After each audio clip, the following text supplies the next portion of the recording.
So, Roblox cake tayo ngayon for today's video. Ito nga pala yung cake na ginawa ko nung December pa. Nakikita nyo naman na 2 cakes. Yes, mga mi. 2 fondant cakes yung aking ginawa. Dahil kambal yung celebrant. So, matagal tayong walang upload ng long form video. At syempre, kailangan ko na talaga itong i-upload, mga mi. Actually, mahaba talaga ito at marami rin akong mga inalis na part. So, yung first part nga pala ang papakita ko is yung paggawa ng toppers. So, medyo matrabaho talaga itong mga mi. Toppers pa lang ay uubos na ng oras. At nakita nyo na nga pala yung mga pinost ko. Meron nga palang mga nag-comment sa Black App na sabi, ang mahal daw ng cake na to. Totoo lang kung makikita nyo naman. Alam nyo naman ng mga kapwa bakers na mahal talaga yung mga fondant cakes. Ay matrabaho talaga siyang gawin. Ubos ng oras, kagaya niyan. Sa toppers pa lang, di ba? Mabuti na lang talaga si client ay appreciate ng mga fondant cakes. Actually, new client ko lang tong umorder sa akin. Meron kaming mutual friends na nakikita niya yung mga cakes na ina-upload. So, kaya yun, tinanong niya kung saan siya nagpapagawa ng cake, yung kaklase ko nga. And then, sinabi nga niya yung page ko. Actually, dito siya sa vlog page siya nag-message. Akala ko nga, ay hindi siya magtutuloy mga mi. Sabi niya, babalikan niya daw ako. So,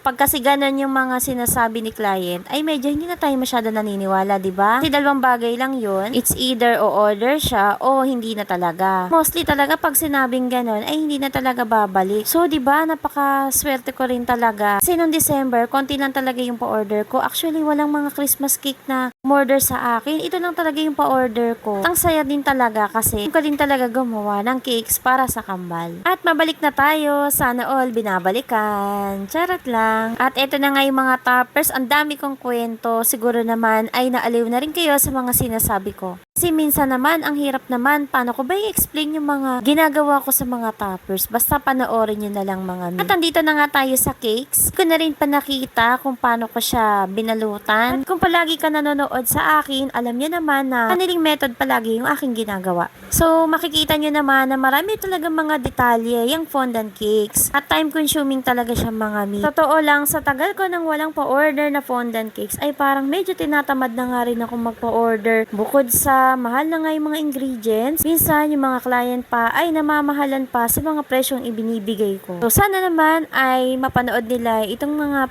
ginagawa natin. Yung bagay din talaga yung nagpa-vlog ng mga cakes. Kaya dito pa lang ay makikita nila na marami talagang mga struggle na pinagdadaanan sa bawat paggawa ng bawat cake. At makikita nyo nga pala yung toppers dyan, yung pinaka-R, pinaka-black diyan. Purong fondant po yung aking mga ginawa diyan mga mi. Ang halong Rice Krispies. Kaya napapansin ko na mas napupulido ko kapag purong fondant yung aking ginagamit. Actually, kung tatanungin nyo ko, yung pinaka-struggle siguro na na-experience ko sa paggawa ng cake na to ay yung medyo nalito ako sa pangalan ng mga celebrants. Kasi nga, dalawa lang siya. Isang Drake at isang Drew. Akala ko talaga yung kulay green ay Dre lang. Buti na lang ay palaging nagagawa ng paraan. So, hindi ko na nga siya pinakita dito mga mi. Pero pagkakaalam ko ay na-upload ko yun sa Reels. So, sana ay nag-enjoy kayo at natuwa dito sa in-upload ko na video. So, kung meron pang gustong umorder, pwede po kayo mag-message dito sa page ko, yung Rosea Sweet Delights. Yan lang. Thank you so much for watching.